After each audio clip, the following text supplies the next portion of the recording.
and his community will benefit from a significant set of investments he was able to secure. I'm personally very, very excited about this. I've been on this for a long time, so I'm really glad the Bronx is finally getting an animal shelter. Here are the other land use items. 599 Cortland. It is a small development in Councilmember Salamanca's district, the chair of our land use committee. St. Michael's Park rezoning in Councilmember Constantinides' district. An amendment to the Coney Island Amusement Park Special Process Agreement in Councilmember Traeger's district. Hebrew Home for the Aged. It's going to be an independent senior living facility in Councilmember Andy Cohen's district in Riverdale. And here are the pieces of legislation we're voting on today. Introduction 1133A, sponsored by Councilmember Adrian Adams, would codify into the charter the Mayor's Office of Data Analytics, MODA. The office uses analytics tools to prioritize risk more strategically, deliver services more efficiently, enforce laws more effectively, and increase transparency. And if Councilmember Adams comes, she can speak on this. Councilmember, Introduction 376B, sponsored by Councilmember Richie Torres, would require the Department of Youth and Community Development to conduct outreach to youth about the availability of bullying awareness and prevention resources. The bill would also require the Department of Education to distribute information about an online portal through which students and their parents may report bullying, harassment, intimidation, or discrimination. Councilmember Torres can't join us today. Next, we're going to vote on the series of for-hire vehicle bills. Introduction 304A, sponsored by our Transportation Committee Chair, Adonis Rodriguez, would establish a taxi medallion task force. The task force would review the changes in sales prices and medallions, potential future sales prices, and the impact on the city's budget. Following the review, the task force would recommend relevant changes in laws, rules, regulations, and policies. And I invite Chair Rodriguez to speak on this bill. Thank you, Speaker. No doubt that everyone has seen how many yellow taxi drivers they've been committed suicide because they cannot handle it with the crisis. A crisis that didn't happen overnight, but the city sold the promise to the industry that they will be the one having the exclusive right to pick up and drop out on the street. And that industry has been suffering. But most important, there's 6,000 individual medallion owners that they got into loan more to get a mortgage to buy the houses. They got into loan to send the kids to college. And they have seen how the value of the medallion have been going, losing a value every day. So I think it's important to think about, for a moment, how the yellow taxi is an icon image of our city. There is no New York City without yellow taxi. I believe that ensuring the financial success of this industry that has become synonymous with our city is the almost important. And as the chairman of the Committee of Transportation, I will continue working with my colleague, Chairman Diaz, for the For-Hire Committee, and Speaker Johnson, everyone, to bring some solutions to the life of those 15,000, but most important, the 6,000 individual medallions owners whose value of those medallions are disappearing every day in our city.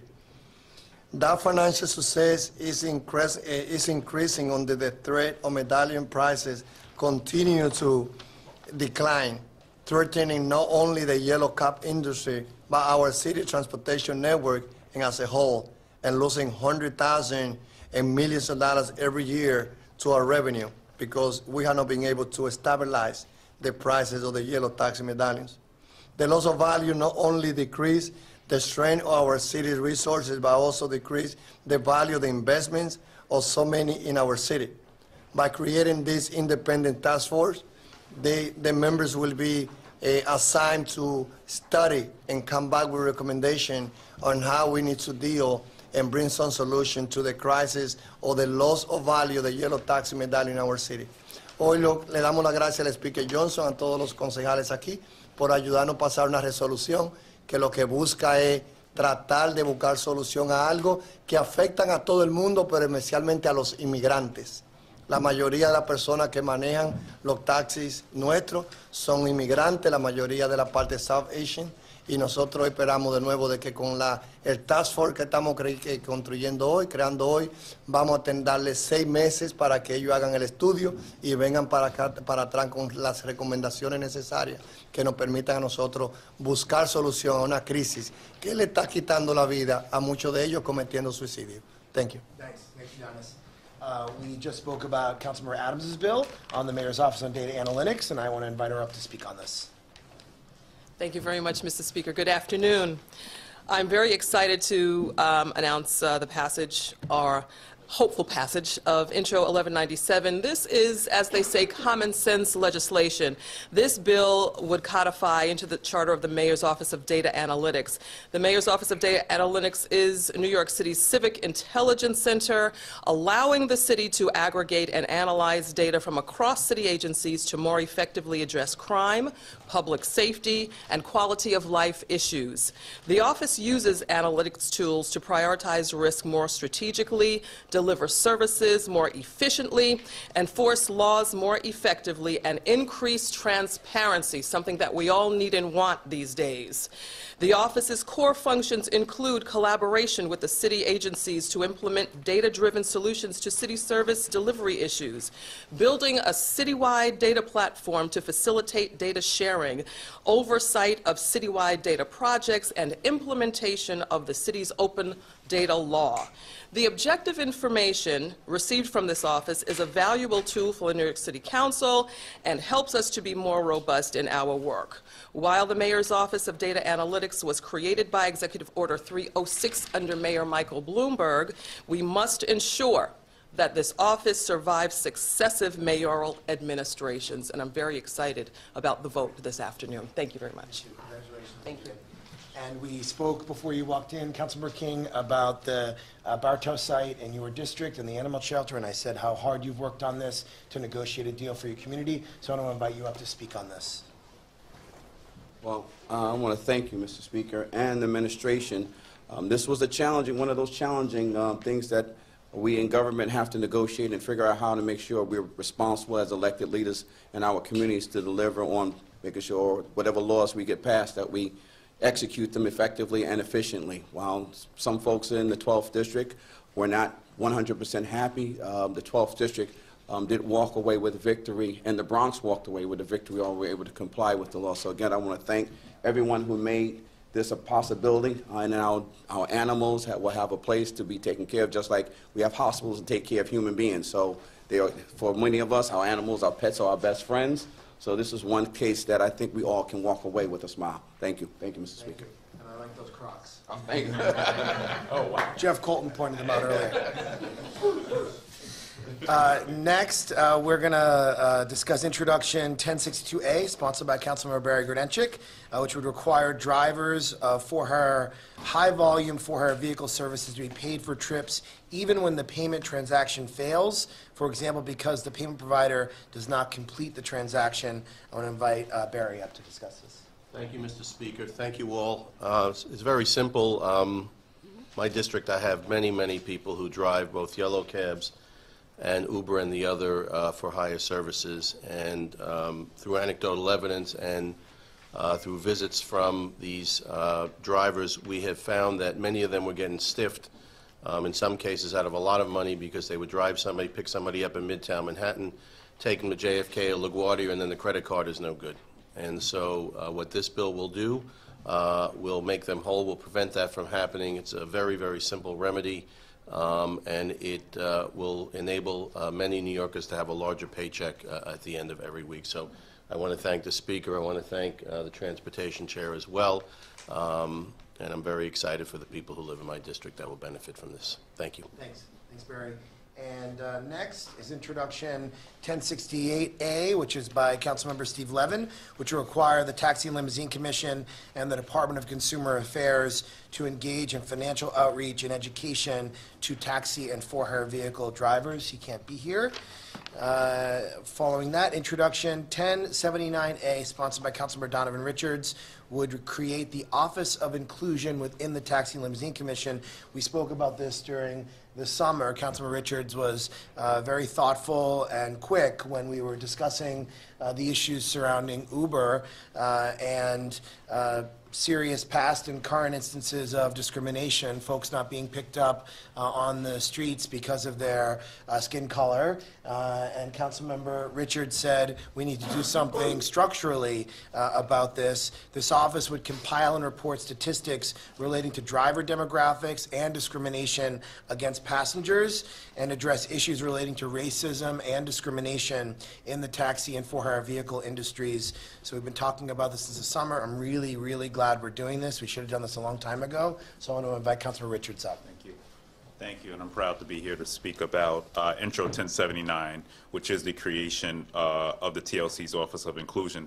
Listen, there's no legislation that will serve as a cure-all for decades of denied rights and bias. And it's sad that we need to even create this office in 2018, but I'm happy that we are moving forward today in a better direction.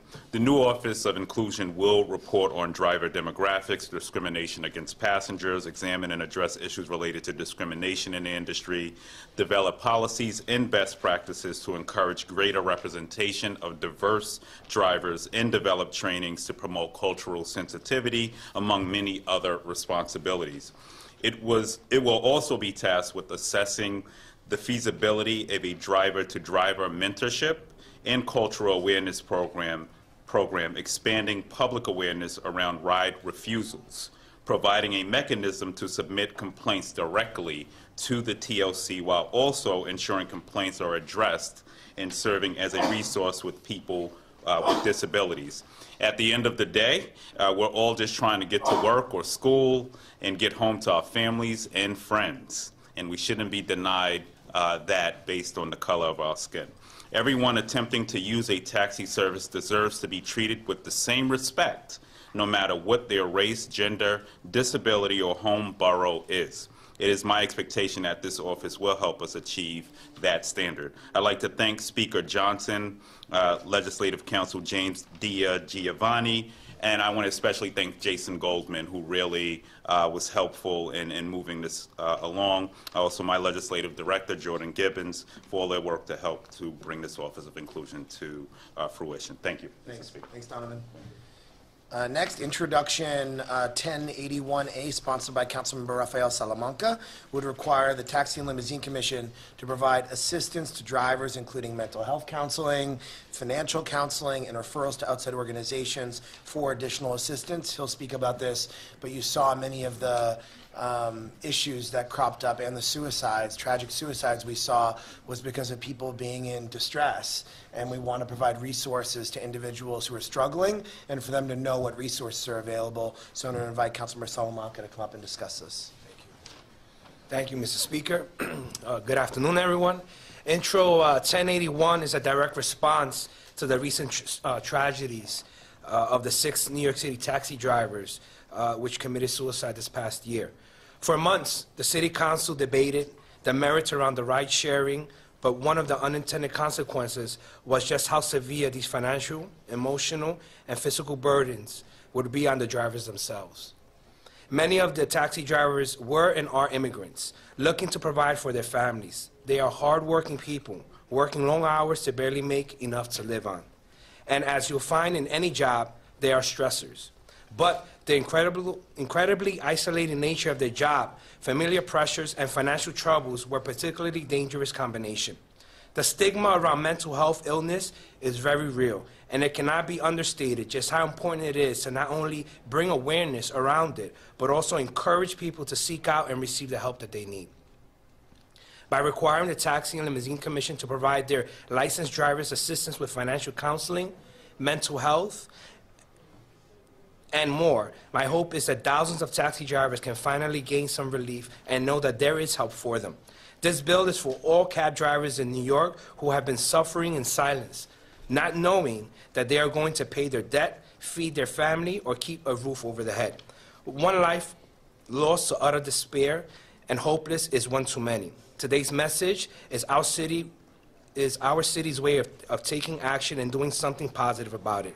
I appreciate the support of the Speaker and my colleagues, and I thank them for helping me pass this bill today. Thank you, Mr. Speaker. Thank you. Thanks, Rafael.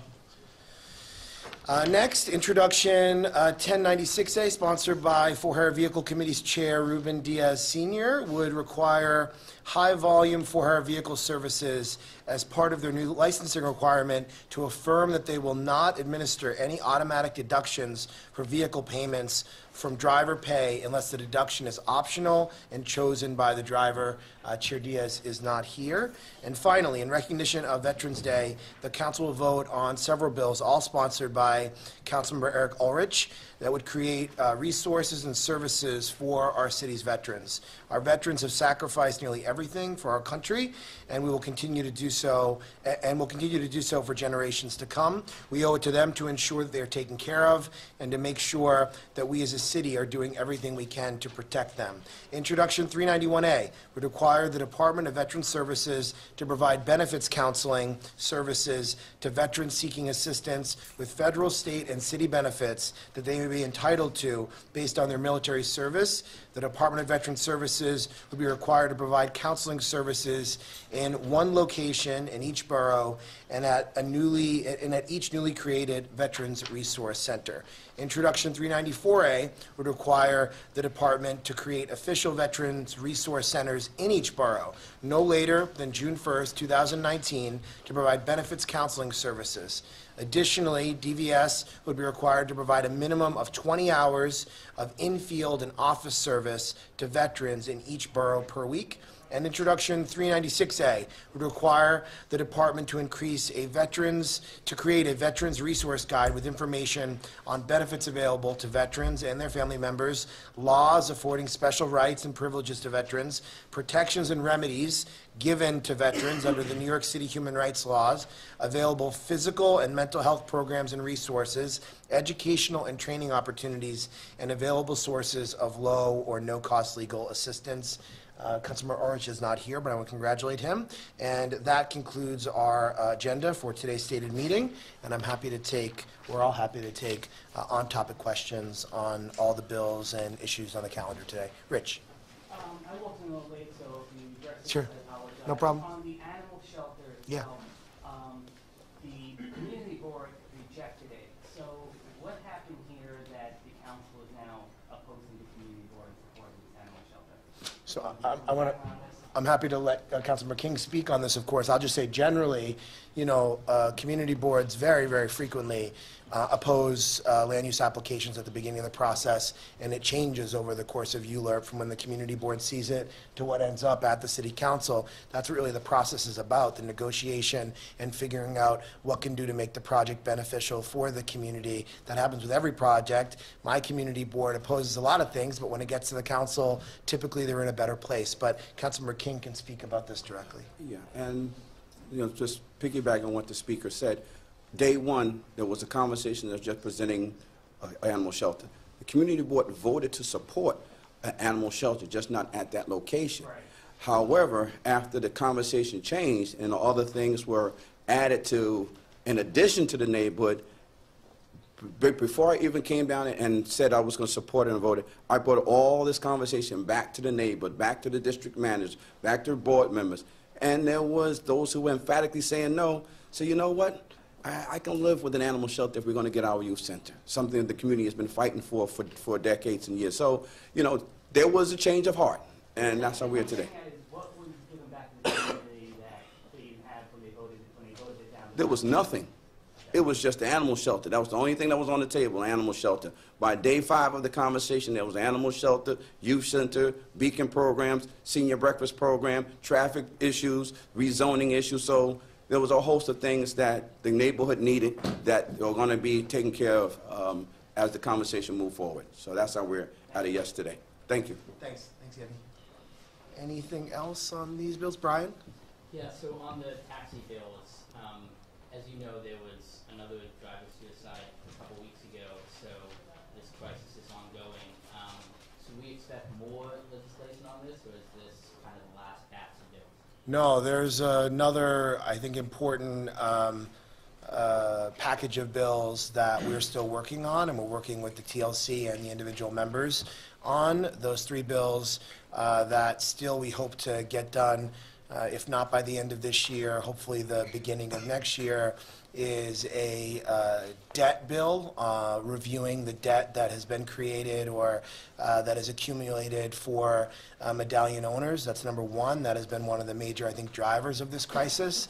The debt that individual medallion owners are dealing with and the financial stress that's impacting people on that. Leasing regulations, you know, there have been some predatory leasing companies that put folks in a very difficult position.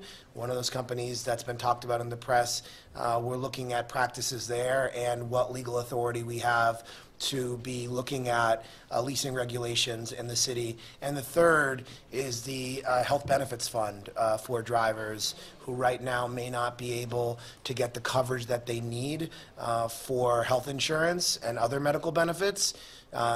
That is something that went through litigation. The TLC tried to do it on their own without council legislation.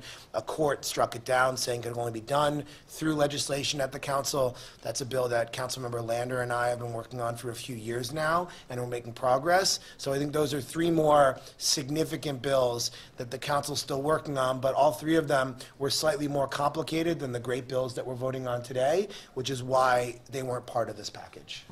On the leasing regulations, are you talking about on the for-hire side or on the yellow taxi side? Both. Jill? On the taxi bills as well, can we get a sense of what these mental health centers, like how they'll work, where they'll be? Are these physical places where people are going to go and there's going to be someone there who can talk to them, or how will it all work? Yeah, so basically the taxi drivers who may have some type of financial burden, or they may have some type of health or mental burden, they can go to TLC, they'll assign certain locations, but they'll be working, the goal is to work with not-for-profits to get them the help that they need, especially for the mental health component. Brian, I was wrong. It's just for-hire vehicles, not yellows on the leasing. Thanks. Yep. Anyone else on any of these? Okay, off topic. Will. Speaker, in the sort of unimaginable scenario in which you attained an executive position, such as the mayor of the governorship of New York, would you... I love how this question is prefaced. Would you... Unimaginable. Would you engage... It's good to see you too, Will. Would you engage the city council or any other legislative body in negotiations with a multi-billion-dollar company? I mean, I don't want to put together hypothetical questions, but I think what you're getting at is, should the council have been involved in the Amazon deal that was announced yesterday? And I have very significant concerns about the process that took place. You know, as Speaker of this body, but I think any member would attest to this, whether it's in their district or not, we have a land use process. That land use process is there for transparency, for negotiation, for community engagement, for public review. It was codified through the 1989 Charter Revision Commission for real reasons, to provide that level of transparency to the public and at every level of government. And so I have real issues with it not going through ULURP, that's number one.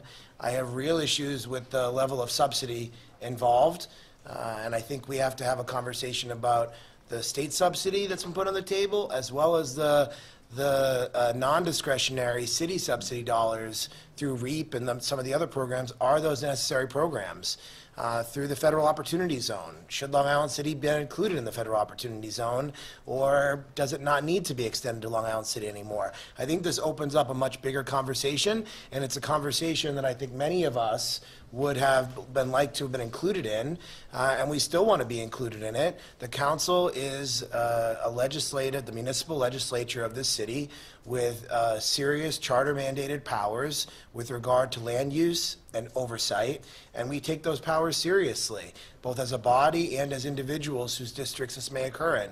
So I think the process itself has not been a good process. It was cloaked in secrecy, and I think that is why you're seeing folks on the left, the right, and in the center push back. When you have the the New York Post editorial board and National Review agreeing with our good new member of Congress, Alexandria Ocasio-Cortez, and the New York Times opinion writers on this. There is clearly outrage related to the process and the potential pitfalls that we're seeing related to how this came together. Sure. Just as a matter of principle, do you believe there is a role, a necessary role for the legislature or the council in particular in negotiations between the city or state and company, and the, large multi-billion-dollar corporation?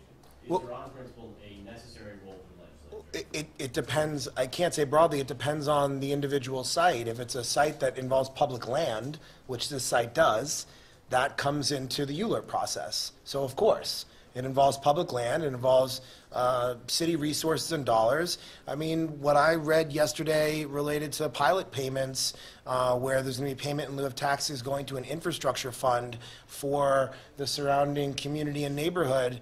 I mean, the council has oversight on things like that, and we need to look at that. So in this specific instance, yes, I do think we should have played a role, and we should still play a role. I can't speak about other hypothetical situations. Willie? On the same topic, given that it is going to be done through state authority, which cuts the council out, what exactly can the council do to change or block this deal? Well, we're still looking at it. We're still looking at what exactly is entailed here. The MOU is very detailed, and we have our staff here reviewing that. It's my understanding that this may trigger review by the Public Authorities Control Board, which right now is made up of appointees from the governor, the speaker, and the majority leader. That is the review board that looked at the West Side Stadium in the past, which is supposed to take place where Hudson Yards is now being developed. So there's going to be, I think, some opportunity to testify there. But, of course, I think going on right now, or happened just an hour ago, Councilmember Van Bramer and State Senator Gianaris were having a rally in their district to talk about the issues that they have. I think we're all still trying to digest this and understand what the full implications are, and that's going to take some review by us and review from independent folks like the Citizens Budget Commission and the Independent Budget Office and other folks who are going to look at this, and then we'll evaluate our options. Katie? Also about Amazon, last year when the city was preparing its bid, there were a lot of elected officials who signed letters of support for the plan, including Councilman Van Bramer and State Senator Mike Gianaris, a bunch of city council members. Do you think that the city just didn't fully accept I didn't sign that letter. You did not. I just checked before I asked. The speaker did not sign it, for the record. But for, I guess, other people, they want to chime in, or if they want to, I mean, I know the city really kept things very secret in terms of its bid, but was there any idea of the level of corporate subsidies that would be given? Maybe this isn't the right question for you, because you didn't sign it. No, I mean, what happens very regularly, this is no state secret, that the administration on a very regular basis reaches out to council members to ask members to sign letters and put their names on press releases and to support a particular policy that's being unveiled at a press conference. And sometimes, and I don't say this in a critical way of the great members here, because I've done it myself, sometimes you're moving around, you're moving too quickly, you think, oh, it sounds okay, you put your name on it without knowing the full implications. And I think a year ago, when the city was making a bid for Amazon, no one understood the level of corporate subsidy that was going to be involved. No one contemplated ULURP being totally avoided and there being a runaround on that. No one understood how the pilot program was going to be set up. No one understood the public land that was going to be at play. No one understood all of these other issues that we're now learning about in the last 24 hours. So I think there's a lot of members of this body and potentially at other levels of government who may have signed that letter without having all the details, who now have serious questions. I didn't sign it. Councilman Richards didn't sign it. I know. But you signed it? I signed it. I'm not an Amazon customer. I want to make that clear. Okay. But if I could pick up on something, the problem with the secrecy is after everything is said and done and there are overcrowded schools and the trains are clogged and the streets need fixing, and the parks and every other thing that we expect from municipal government, and we deliver $89 billion a year worth of services, it's going to be the local council member, whether it's in that area or another part of New York City, who's going to be left to pick up the pieces of a deal that he or she was not involved in. And that is a fundamental question that we have to answer, not just at a city level, but also at a state level. We can't be expected to deliver things when we weren't at the table crafting a solution. And I just have one follow-up. I know the mayor, as recently as Monday, was saying the city wasn't giving any subsidies, but clearly that's not true with the pilot program.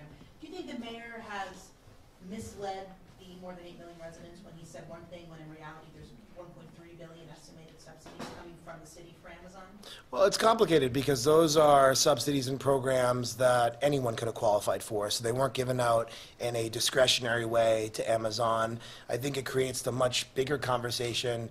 Do some of these subsidy programs still need to exist? Do we still need subsidy programs to encourage large commercial development in the outer boroughs where it's potentially already happening? You've seen many people say Google came here. They're one of the biggest employers in my district, and they're expanding. They're taking more and more and more office space near Chelsea Market without any level of subsidies. Same with Facebook and other tech companies. So it's a conversation that we need to have, but I think all the details matter on the infrastructure fund related to the pilot program that we saw yesterday.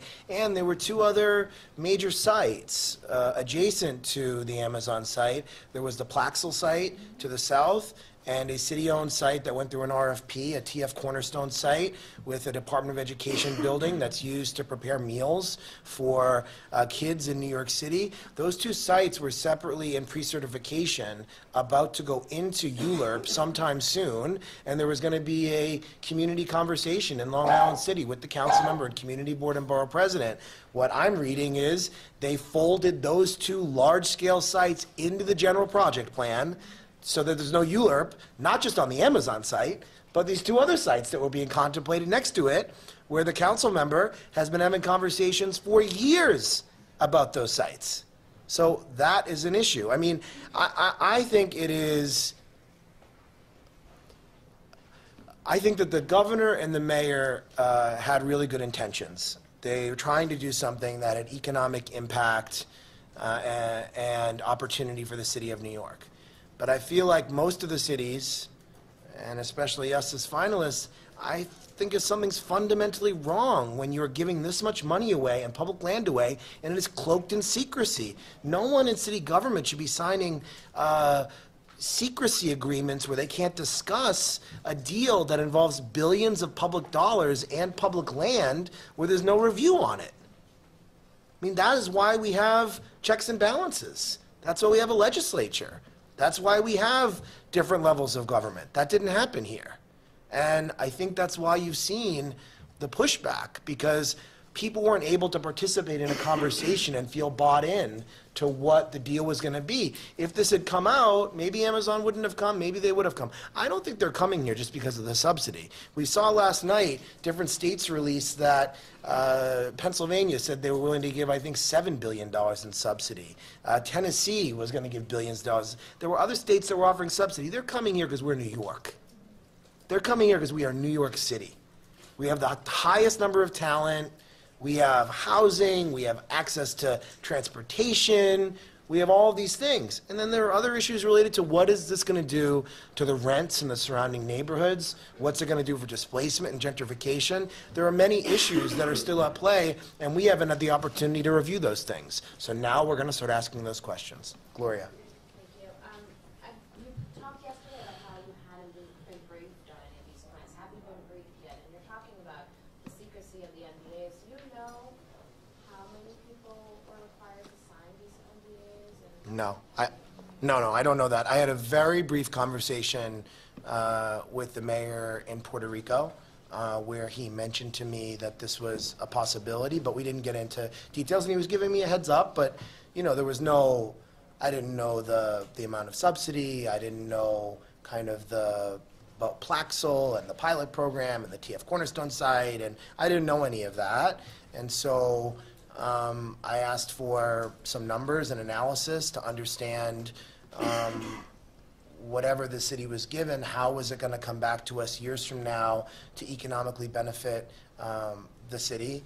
And then yesterday I had a previously scheduled meeting with James Patchett, the president of EDC, on other topics, and we spoke about this briefly at that meeting. It was before the announcement happened yesterday. It was yesterday morning. So I still haven't gotten a full, in-depth briefing, slide by slide, point by point, number by number on what's going to happen, but clearly you've seen pushback from members of the state legislature. You've seen pushback and concern from members of this body, especially the local council member, and it's a conversation we have to have.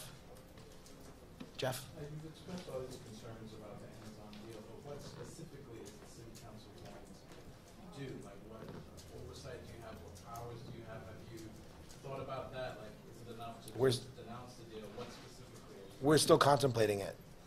Do you have any ideas of this? I have ideas, but we're still contemplating what, it's a conversation that we have to have collectively, and we haven't had the opportunity to have that conversation yet. I haven't had the opportunity to sit one-on-one with Councilmember Van Bramer. He just got back yesterday from Puerto Rico, and he had this rally today, so I'll see him in a little while at the stated meeting. But it's a conversation that we have to have, and we have folks here reviewing what the levels of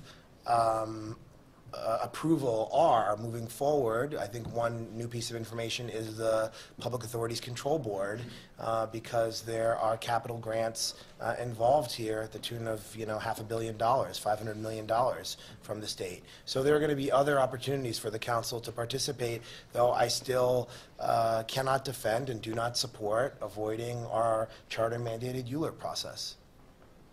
Rich? To piggyback on that question, about litigation, is that being considered? Could the council do it? Would it do it? Would you think about that? I don't want to go there yet, but I just want to I want to say that we're still reviewing it. The staff wasn't involved in this. I get this part as outrage, but We're reviewing our options. yeah, okay. And on early this morning, the mayor was on TV, and he claimed that the city really struck a hard bargain here, and that it turned down all sorts of requests for Amazon for more subsidies. It's okay. I mean, are you buying what the mayor's saying on that? Wait, what did he say, Rich? I didn't hear what you said. He said that the city pretty much struck a hard bargain with Amazon, and that it turned down all sorts of requests for subsidies from Amazon. I mean, it seems pretty clear from the deal that there were not any new subsidies that were created in a non-discretionary way from the city, but the pilot program for infrastructure, that in some way is not the best precedent to set all the time, because it means they're not paying taxes, which small businesses pay taxes. But do you think the city struck a hard bargain here? I don't know enough about it. What I'm saying is I still haven't gotten briefed on this fully, and neither is the staff here. But again, what I said is the level of corporate subsidy is something that I am not in favor of, and I'm not sure it was necessary to actually attract Amazon here. I think Amazon was playing every city off of each other when maybe from the beginning of the process there were over 150 or 200 cities that wanted to vie for this. There are very few cities that are as attractive as New York and just outside of Washington, D.C. because of the talent pool and the number of folks who are here. The other thing is 25,000 jobs, yes. Up to 40,000 jobs, yes. That's a good thing. We want jobs. But Nicole Gelinas pointed out yesterday that if you look at the economic expansion over the last 10 years, since the Great Recession happened in 2008, over the course of the last 10 years, 700,000 jobs have been created in New York City. So 25,000 jobs out of 700,000, I think, is around 4%. So in a city of Seattle, which is less than 1 million people, a huge chunk of jobs like that is very meaningful for the economy. But in a city that already has over 4 million private sector jobs on its own, that's created 700,000 new jobs over the last 10 years. It's hard to quantify how big of a deal 25,000 jobs is. And as she pointed out, as Nicole pointed out in her piece, this is not the 1970s. You know, there are plenty of companies that want to come here anyway, that are coming here anyway, that want to be in New York City because the talent that we have and because what our city is. So I think those are all questions we need to ask. Summer? Speaker, if Governor Cuomo and Mayor de Blasio can work together to give billions of dollars to a billion-dollar company to create 25,000 jobs, is there any reason they shouldn't also work together to fully fund something like fair fares that could affect like 800,000 people in the city and cost $200 million a year? Well, we got fair fares. I mean, I think there are other issues that I hope we're going to be able to work on together, that the city and state will work on together. I think there's a long state legislative agenda, and then at the top of that is the MTA and funding the Fast Forward plan, which means looking at congestion pricing and a series of other potential revenue streams that could fund that. You know, the mayor and governor, I think, yesterday showed they can work together. I look forward to hopefully working with both of them on all of the issues that the city and state face as well, and everyone in this body looks forward to participating in that conversation. But what does that say about their priorities, that they would rather fund a lot of money for rich companies rather than far less money for low-income people? I think that their intentions here were good intentions. I don't think that the mayor or governor were doing this for some weird, nefarious reason. I think both of them believe that this is a good thing for the city and the state, and that is why they did this. I think that there are other people, like myself and folks here and other folks that have criticized it, who are skeptical about the level of money involved and really think that this is a process that really kind of stinks. You know, it's not a process that has engaged other folks in a meaningful way and has been transparent. So I think that there are those concerns, and I do hope, though, and I don't think people compartmentalize things. I think people look at something and they're not thinking, if we do this, we could be getting this money for the MTA and other things.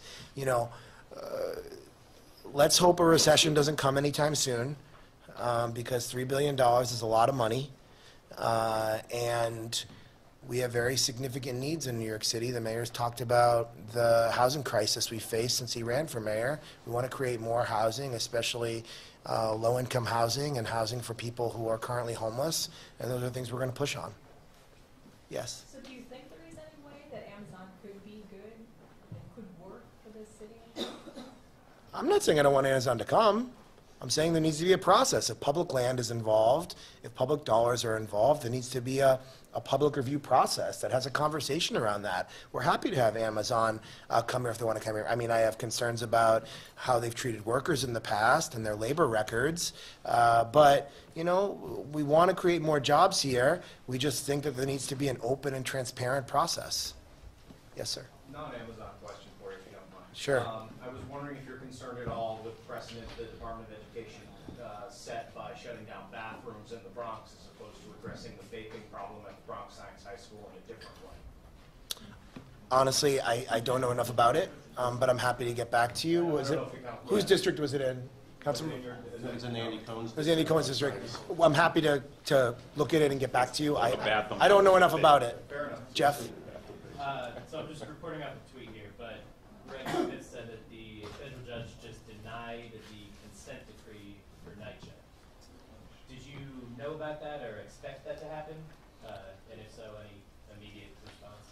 I have to understand legally what that means. There is a consent decree, so the federal judge upheld the consent decree. I think Judge Pauley, who's the judge who was looking at this, has been pretty critical of NYCHA and has talked about the importance of the consent decree. So I would have to look a little bit more. I didn't know anything about this.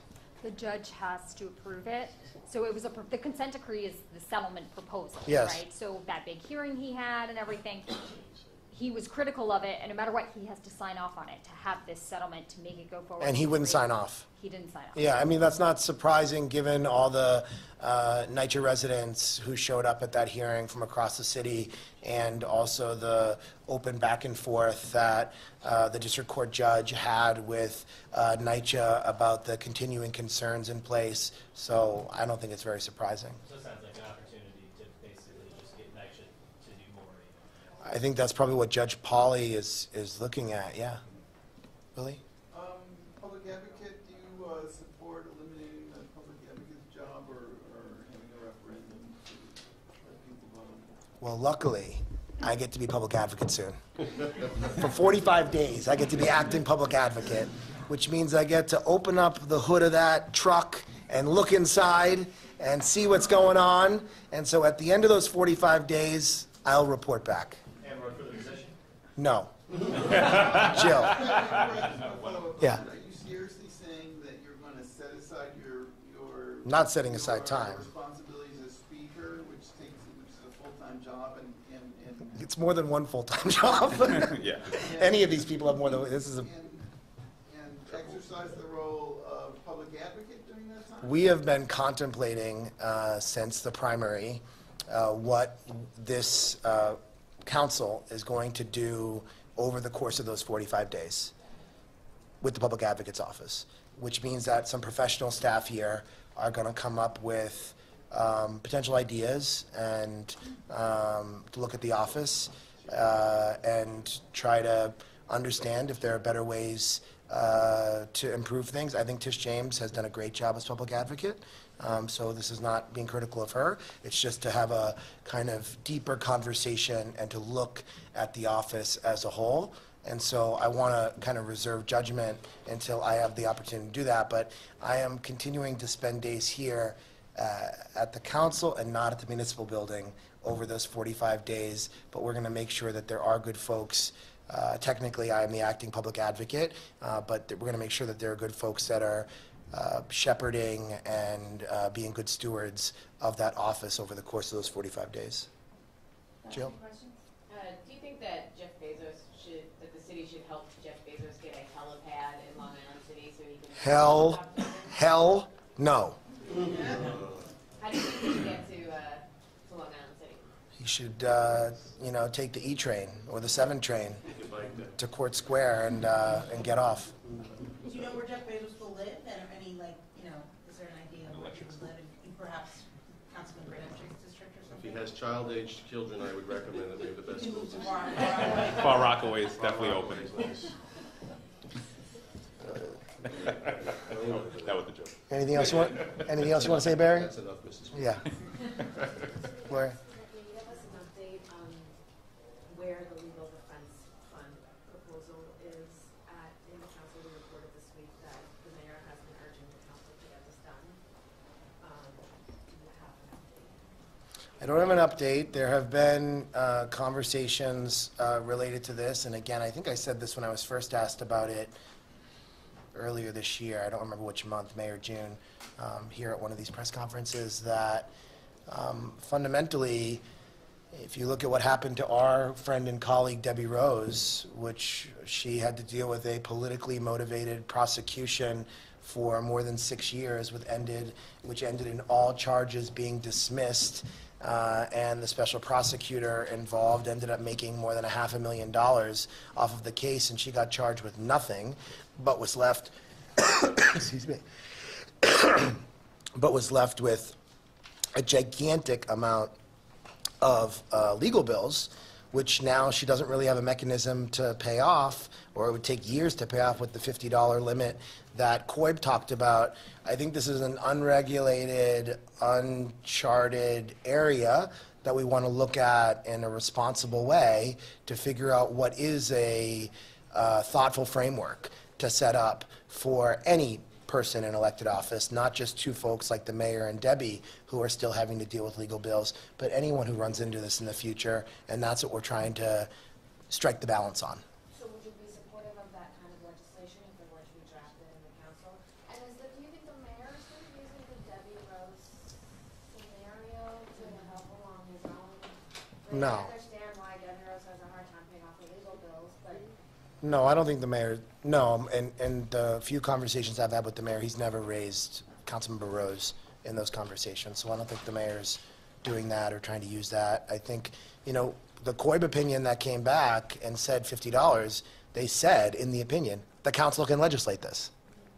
So I think it's an area that we should look at and try to set up a responsible framework that strikes the balance between letting folks pay for legal bills they may accumulate, while at the exact same time doesn't allow large amounts of money to enter the system through another way.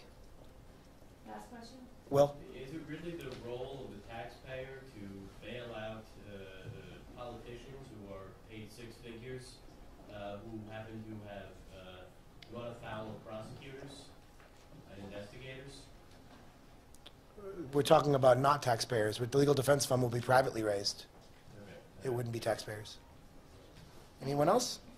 Great. Thank you, everyone.